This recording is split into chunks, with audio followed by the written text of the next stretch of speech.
অধিক করবার চলে এসেছে আমাদের রাজধানী 12314।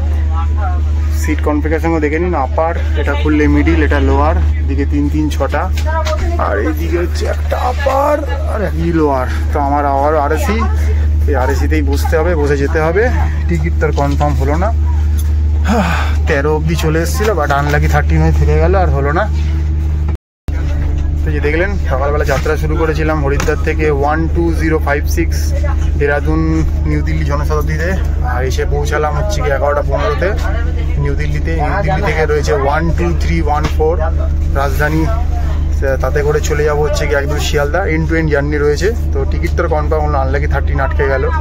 আর এসি এখন যেতে হবে, কে আসছে, কার সাথে যেতে হচ্ছে, কি ব্যাপার। তো এই হচ্ছে কি ব্যাপার স্যাপার। তো যদিও আমার টিকিটে খাওয়ার ইনক্লুডিং নেই, সচরাচর আমি করিও না সেটা, এবারও করিনি, মাঝে একবার করেছিলাম। তো এই হচ্ছে কি ব্যাপার। দেখা যাক কখন গিয়ে পৌঁছাচ্ছি। টাইমিং রয়েছে কালকে সকাল 10টা 10-এ। আশা রাখি মোটামুটি ঠিক টাইমেই ঢোকে, 5-7 মিনিট তো খুব বেশি হেরফের হয়, এছাড়া কিছু হেরফের হয় না। আর নতুন করে কি দেখাবো, এই ট্রেনেই এসেছিলাম, এই ট্রেনে জার্নি চলার পথে এখান থেকে একটানা 4 ঘন্টা চলে প্রথমে পড়বে কানপুর সেন্ট্রাল, তারপর হয়তো রাত্রিরে আসবে ওদিকে বলতে পারেন দীনদয়াল জংশন, তারপর আসবে গয়া, তারপরে আসবে ধানবাদ, আসানসোল, দুর্গাপুর হয়ে একদম শিয়ালদায় চলে যাবে। স্টপেজ কম, তাড়াতাড়ি পৌঁছাতে পারবো, সেই জন্য টিকিটটা কাটা। আর কিছু না দেখার, মোটামুটি সার্ভিস কি হয়তো ইনক্লুডিং একটা জল পেয়ে যাবো ফ্রিতে, পেপারটা হয়তো পেতে পারি, কারণ আগেরবার পেয়েছিলাম, এবারও পাওয়ার অপেক্ষা রাখি। তো দেখা যাক, এই আর কিছুই বলার নেই রাজধানী নিয়ে। আর এদিকে যা দেখছি আমি কোনো চার্জিং পয়েন্ট নেই, এটা একটা খুব বড় ব্যাপার। দেখুন এখানটায় না এইদিকে না ওই দিকে, কোনো দিকেই কিন্তু চার্জিং পয়েন্ট, মানে ওই দিকে 2টো চার্জিং পয়েন্ট রয়েছে, সেই 2টো দিকে চার্জ করতে। মানে হচ্ছে কোচটা অনেক পুরোনো, মানদাত্তামাল একটা কোচ পেয়েছি। তো দেখা যাক কি অপেক্ষা করে আছে, তো চলতে থাকি আগামীতে। তো এখনো কেউ অব্দি আসেনি আমার এই 23-24, আমার 23 পড়েছে। তো দেখা যাক কি অপেক্ষা করি, কে আসছে দেখা যাক। তারও কি এন্ড টু এন্ড জার্নি, আশা করা যায় এইসব ট্রেনে এন্ড টু এন্ড জার্নি হয়। খুব কম লোকই থাকে যারা মাঝপথে নেমে যায়, but end to end journey হয়। যদি আগের দিনের মতো টিটি এসে কোনোভাবে একটা কনফার্ম করে দেয় তো খুব ভালো কথা, না হলে চলতে হবে এইভাবেই গায়ে কি দেখা যাক, অপেক্ষা করি। একটা পেপার পাওয়া গেছে, নিউজ পেপার, ওই 12314 দিল্লি রাজধানীতে কিন্তু এই নিউজ পেপারটা কিন্তু পাওয়া যায়। তার মানে কিন্তু এখানে রাজধানীতে এটা দেয়, কিন্তু কলকাতা রাজধানীতে সেটা দিতে চায় না। হয়তো কাল সকালে একটা জুটবে।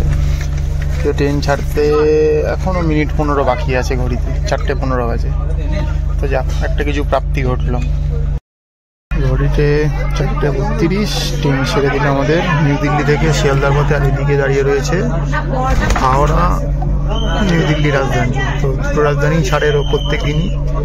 ওটা ছাড়বে 4:50, এটা ছাড়লে 4:32, নির্ধারিত সময় থেকে 2 মিনিট জাস্ট লেটে ছাড়বে। এরপর একটানা একদম 450 কিলোমিটার জার্নি রয়েছে, একদম কানপুরে গিয়ে রাত্রি 9টা 5-এ। তো চলা যাক, দেখছি কি অপেক্ষা করে আছে। কাল সকাল 10টা 10-এ পৌঁছানোর কথা শিয়ালদা। পুরো প্যাকড আপ ট্রেন, একদম সব আরএসি প্যাকড আপ, ব্যাগপত্র রাখাও মুশকিল, আমরা ব্যাপার স্যাপার। তার কাঁচটা খুব একটা পরিষ্কার নয়।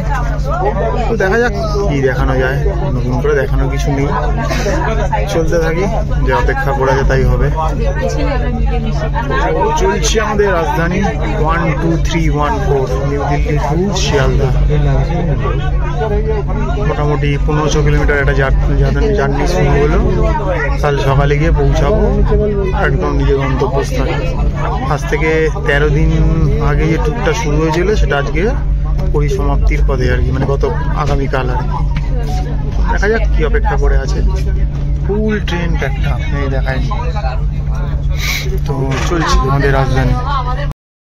কমপ্লিমেন্টারি জল সেটাও চলে এলো। তো কমপ্লিমেন্টারি প্রত্যেকটা টিকিট আরএসি হোক, খাবার নিন না নিন, এটা কিন্তু কমপ্লিমেন্টারি, এটা দেবে। তো সেটা দিয়ে দিল। এই মুহূর্তে ট্রেন মোটামুটি ঠিকঠাকই আছে, 2-1 লোক কম আছে, আবার আরএসির সংখ্যা বেশি আছে। বাট এদিকে খাওয়া দাওয়া দিয়ে গেল ট্রেনে, আমার তো খাওয়া দাওয়া ইনক্লুডিং ছিল না। তো বাকিটা খেলো, যা দিল দেখলাম ওরা একটা স্যান্ডউইচ ছিল, একটা খাস্তা কচুরি ছিল, একটা ফুলকপি ছিল, একটা টি ব্যাগ ছিল, একটা দুধের স্যাশে ছিল, মিল্কের স্যাশে, একটা সুগারের স্যাশে ছিল। সবাই খেলো, ওই আর কি যা হয় খেতে জানেন আপনারা, মতো করে কিছু বলার নেই। কিন্তু ট্রেনটা কিন্তু নিট অ্যান্ড ক্লিন, যখন মানে বারবার কিন্তু এসে পরিষ্কার করে দিয়ে যাচ্ছে। আর আমাকে যে তুমি খাবার নেওয়া নেই, আমাকে বারবার বলছিল খাবার নেবেন না, কী খাবেন বা যখনই লাগবে আমাকে ডাকবেন, আমি কিন্তু সঙ্গে সঙ্গে খাবার প্রোভাইড করবো। কারণ ঠিক আছে নিশ্চয়ই আপনি বলেছেন, আমি ভেবে দেখবো, বাট আমি তো সচরাচর খাবার নিই না, নিয়ে এমনি শুয়ে পড়েছি। আর এসি রয়েছে, ওরা দুজনে একদম আরামসে বসে রয়েছে, কোনো অসুবিধা নেই। এই চলছে। এখন তো কানপুর আসতে দেরি আছে, কানপুর আসবে সেই 9:13। মোটামুটি একটা 400 কিলোমিটার লম্বা রান থাকে দিল্লি থেকে বেরিয়ে কানপুর, তারপরে দীনদয়াল উপাধ্যায়, তারপরে গয়া, তারপরে ধানবাদ, আসানসোল, দুর্গাপুর হয়ে একদম শিয়ালদা। মানে কালকে সকাল 10:10। তো চলছে। আর রাতের অন্ধকারে ট্রেনে কিছু দেখানোর থাকে না। এবারে যেহেতু ম্যাডামও সঙ্গে নেই, তাই খাবার দাবারের খুব একটা সেরকম গল্প নেই, কেন এই ডিপার্টমেন্টে ম্যাডাম সামলায়, আমি একা যেহেতু রয়েছি, টুকটাক কিছু রয়েছে। ভারী খাবার কিছু সেইভাবে তুলিনি এবারে, কারণ ব্যাগ এমনিও ভারী হয়ে গেছে, প্রচুর শপিং হয়ে গেছে, তার জন্য ব্যাগটা ভারী হওয়াতে আর বেশি খাবার তোলা হয়নি। তো টুকটাক খাবার রয়েছে, ওই বিস্কিট খেলাম, তবে চা খেলাম, সাথে চানাচুর, চিড়ে ভাজা সব রয়েছে, টুকটাক খেয়ে নেবো, খেয়ে দিন কভার করে দেবো। কালকে বাড়ি গিয়ে সারিয়ে খাওয়া দাওয়া হবে, একটা ব্যাপারে প্ল্যান রয়েছে। তো চলছি, আলাদা করে ডেডিকেট কিছু ভিডিও করছি না। কারণ হরিদ্বার থেকে দিল্লি এলাম জনশতাব্দী করে, এবার দিল্লি থেকে রাজধানী ধরে যাচ্ছি একদম বাড়ির পর। চলুন, এই যাত্রা আগেও করেছি অনেকবার, আপনারা জানেন। করে কিছু দেখানোর নেই, তাই দেখাচ্ছি। দিল্লি থেকে 440 কিলোমিটার চলে ট্রেন এখন কানপুর সেন্টারে। আসার কথা ছিল 9:12, এলো 9:30, 18 মিনিট লেটে। আর ভেতরে পুরো বাঙালিদের একদম শোরগোল, ওই হুল্লো লেগে গেছে, চিল চিৎকার। তো চলছে, গোটা ট্রেনটাই মোটামুটি বাঙালিতে ভরা রয়েছে। ম্যাক্সিমামই কাশ্মীরের প্যাসেঞ্জার, সব কাশ্মীর ঘুরে ফিরছে, আর আমরা পঞ্চকেদার করে ফিরছি ভর্তি করে। তো বেশ জমজমাট আছে মোটামুটি। আশা করা যায় যে ধানবাদের পর থেকে কিছু সিট পাওয়া যাবে, যদিও সেটা সকালে। তো চলুক, এরপর আসবে দীনদয়াল, তখন ঘুমিয়ে যাবো।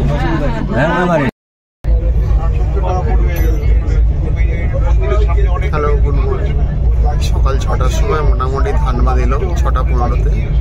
অনেক লোক নেমে গেল ধানবাদে, তারপরে একটা সিট পাওয়া গেল, পুরো সিটটা এখন। তো তাতে এখন মোটামুটি একটু শুয়ে আছি, একটু শুতে পারলাম, কারণ সারা রাত ঘুমাতে পারি। খুবই বিরক্তিকর ব্যাপার আর কি, ওই গায়ে গা থেকে শোয়াটা মানে মেনে নেওয়া যাচ্ছে না। আর কি করা যাবে এখন, ওই পুরো টিকিটের দাম দিয়ে আমাকে হাফ টিকিটে ফিরতে হচ্ছে, হচ্ছে কি ব্যাপার। তো চলছি, এখন মোটামুটি 7:30 মতো বাজে। তো এই ঘন্টাতে ঘুমিয়ে নিলাম, কেন সারা রাত তো ঘুমাতে পারিনি। তো এখনও টাইম আছে 3 ঘন্টা। এরপর এখন আছে হচ্ছে গিয়ে দুর্গাপুর আছে, তারপরে আছে শিয়ালদা। তো টাইম রয়েছে 10:10-এ পৌঁছানো, দেখা যাক কখন গিয়ে পৌঁছাচ্ছি। তো মোটামুটি আসানসোলটা যাওয়ার পরে অনেকটি ট্রেনটা ফাঁকা হলো, মানে ধানবাদ আর আসানসোলে। তো চলছি, একটু দেবো, ফ্রেশ হবো, তারপর একটা চা খেয়ে নেবো, নিয়ে বাড়ি চলে যাবো। আর কি যা খাওয়া দাওয়া সব বাড়ি গিয়ে হবে। এই চলছে মোটামুটি।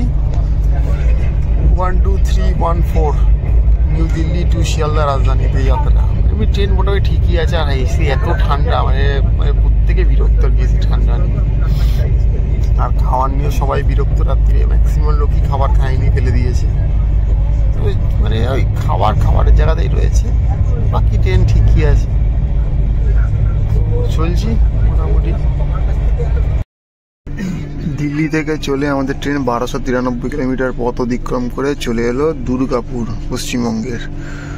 তো মোটামুটি এসেই গেছি বলতে পারেন।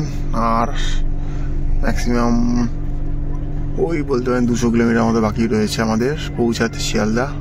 ট্রেন একদম টাইমেই রয়েছে, কোনো ডিলে নেই আপাতত, অন টাইম। তো আশা করছি শিয়ালদা তো অন টাইমই পৌঁছাবে ট্রেন। মর্নিং, রাশ করে ফ্রেশ হয়ে ভালোই লাগছে। সারা তো মোটামুটি ঘুম হয়নি বলতে পারেন একদম, কারণ আর এসি সিটে তো শোয়া যায় না। আর আমার উল্টো দিকে যে ছিল সে একটু হেলদি ছিল, শুতেই পারছিলাম না। যদিও সে বলছিল পা মেলা দাও, বাট ঠিক আছে, একটা কারোর গায়ে পা তুলে দেওয়াটা, সেও আমাকে তুলতে পারছে না, আমিও তাকে তুলতে পারছি না। তো এই একটা দোলে চলে ছিলাম, সারা ঘুম হয়নি। পিঠে লাগছে, ঘাড়ে লাগছে, কোমরে লাগছে, তো মোটামুটি 6:30টার সময় সেই 6:20 আর কি যখন ধানবাদ এলো, কিছু লোক নামলো, তারপরে সে আমার আপার সিটটাই চলে গেল সাইড আপারে। আমি তারপরে একটু পা মেরে শুতে পারলাম। এই বলতে পারেন 6:30 থেকে নিয়ে এই 7:30 1 ঘন্টা একটু ঘুমালাম। তো ঘুম ভেঙে দেখছি আরও লোক নেমে গেছে আসানসোলে। আর এখন ট্রেন ছাড়লো দুর্গাপুর। তো মোটামুটি এখন ট্রেনটা বলতে পারেন ম্যাক্সিমাম এখন মানে সাইড লোয়ার এমনি লোয়ার যে কোনো জায়গায় ফাঁকা রয়েছে, চাইলে গিয়ে শুতেই পারি। বাট এখন তার দরকার নেই, দরকার ছিল রাতে, তো সেটা আর হয়নি মোটামুটি। তো চললাম এইভাবেই, আর কি করা যায়। এখন খুব শিগগিরই তো পৌঁছে যাবো, তারপর বাড়িতে গিয়ে খাওয়া দাওয়া করে ঘুম দিতে হবে। তো মোটামুটি এই আরএসিতে যাওয়াটা খুব চাপের। আর ইন্ডিয়ান রেল তো দিনের পর দিন এটা নিয়ে কোনো ব্যবস্থা করছে না।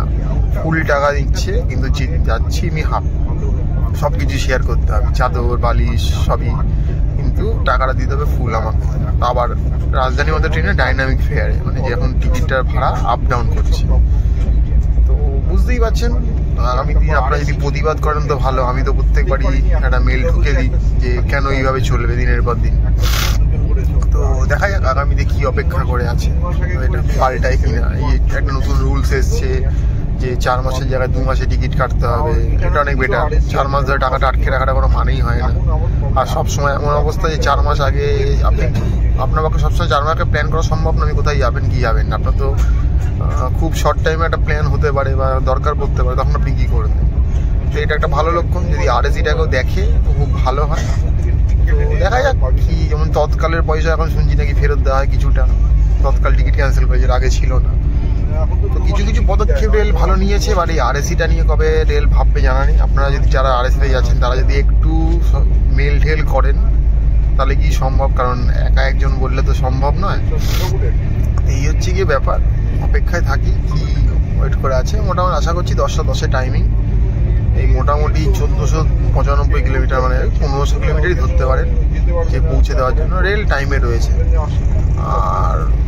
আর কি বলবো, মোটামুটি এই যে বললাম খাবার দাবার খুব জঘন্য ছিল। যদি আমার খাবার ছিল না, যারা নিয়েছে তারা দেখলাম কেউই ভাতটাও খাচ্ছে না, রুটিটাও বলতে ছেড়া যাচ্ছে না। মাংসও ভাবুন, লোকে মাংস খেতে ভালোবাসে, মাংসও ফেলে দিচ্ছে। তার ডাল তরকারি কথা বললাম না, লোক ওই দই আর ওই আইসক্রিমটাই খাচ্ছে, মানে এতগুলো টাকা দিয়ে টিকিট কেটে। চাটা তো ঠিকঠাক মোটামুটি খাচ্ছে, সকালেও অনেকে তো চা টা পেয়েছে, আমি ঘুমাচ্ছিলাম। তো আমার যেহেতু খাবার ইনক্লুডিং নিয়ে আমার কোনো চিন্তা নেই সেটা নিয়ে। এখন হয়তো ব্রেকফাস্ট দেবে, ওই ধরুন ভেজ কাটলেট বা অমলেট, সাথে 2টো কাঁচা ব্রেড, একটা বাটার, একটা জ্যাম, আর একটা জুস থাকবে, এই হয়তো দেবে। তো লোকে খাচ্ছে, লোকে ভালো লাগছে, লোকে টিকিট এখনও অনেকে বুক করছে। যারা ধরুন এই বছরে 1-8বার রাজধানীতে চাপে তারা হয়তো বুক করে, বাট আমরা যারা ফ্রিকুয়েন্টলি রাজধানীতে উঠছি তারা হয়তো আর নিই না খাবারটা, আগামী তো নেবো না, এরকম একটা ব্যাপার স্যাপার। মাত্র ঠেকায় পড়লে নিতে হয়। তো ঠিক আছে, এবারেও নিই ওয়েল অ্যান্ড গুড। তার থেকে আমি মনে করি ওই পয়সা দিয়ে খাবার কিনে নেওয়া বেটার, বা স্টেশনে নেমে খাবার নিয়ে নেওয়া বেটার। তো চলছি এখন, দেখা যাক কী অপেক্ষা করে রয়েছে। পরিষেবা এমনি ঠিকঠাক, নিট অ্যান্ড ক্লিন থাকছে ট্রেন একদমই। আর এবারে দেখার যে সকালে এরা মেন দেখলাম একটা জিনিস আপনার দেখাই, সকালেও কিন্তু একটা পেপার পেয়েছি, টাইমস অফ ইন্ডিয়া দিয়েছে। তো মোটামুটি রাজধানীতে এলে এখনও পেপারটা দুবেলা পাওয়া যাচ্ছে, যেটা কিন্তু কলকাতা রাজধানী বা শিয়ালদা রাজধানীতে এলে কিন্তু পাওয়া যায় না। কেন পাওয়া যায় না সেটা আমরা জানা নেই। তো আমি জিজ্ঞেস করি, তখন বলে না নেই পেপার, এটাই বলে ওরা। আসার সময় দেখবেন আমার ভিডিওতে যে আমি সকালবেলা পেপার পেয়েছিলাম, কিন্তু বিকালবেলা পেপার পাইনি। কিন্তু এখানে কিন্তু বিকাল সকাল দুবেলায় আমি পেপার পাচ্ছি, তো এটা একটা ভালো লক্ষণ। এই আর বাইরের এই কাজটা ঝাপসা রয়েছে, বেশি কিছু দেখে মনে হচ্ছে কুয়াশা, বাট কুয়াশা না, কাজটাই ঝাপসা রয়েছে, তো বেশি কিছু দেখাতে পারছি না। তো চলছে আমাদের ট্রেন এখন দুর্বার গতিতে, দেখি আগামী কি অপেক্ষা করে আছে। এই মুহূর্তে আমাদের ট্রেন ক্রস করছে বর্ধমান জাংশন, যদিও রাজধানী বর্ধমানে কোনো স্টপেজ নেই তাই দাঁড়াচ্ছে না, বাট ট্রেনটা একদম ধীর গতিতে চলছে। তারপর এখান থেকে ছাড়ার পর হয়তো একদম লং টানে একবারে শিয়ালদা। তো মোটামুটি অনেকটাই পথ বাকি রয়েছে, তো দেখা যাক কখন গিয়ে পৌঁছাচ্ছি।